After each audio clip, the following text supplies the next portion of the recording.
আসলে আমি একটা হতা হতাম চাই আর হতা অনুযায়ী বোধকে তো হারা বলা তারা তবে কিন্তু স্কুলের মাস্টারের যেরকম সরকারিভাবে বেতন ধরা হয় প্রতি মাস সরকারিভাবে বেতন দেওয়া হয় তেমন যেভাবে যেরকম মসজিদের ইমাম আছে প্রতি গ্রামে গ্রামে মসজিদের ইমামের বেতনও সরকারিভাবে যেন করা হয় সব চান মনে হয় ভালো হবে মসজিদের ইমামের যদি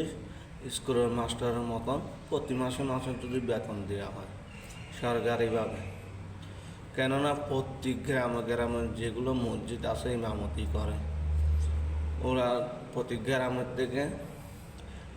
টাকা তুলে ওদের মাসিক বেতন দেওয়া হয়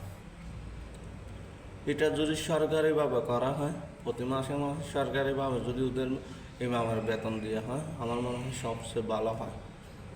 আমার কথাটা সবার থেকে খারাপও লাগতে পারে ভালোও লাগতে পারে কমেন্টে জানাবেন ঠিক আছে আমি কাউকে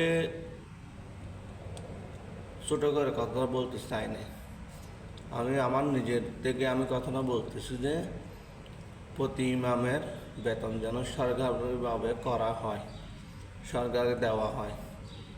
প্রতি গ্রামের চেয়ারম্যান মেম্বার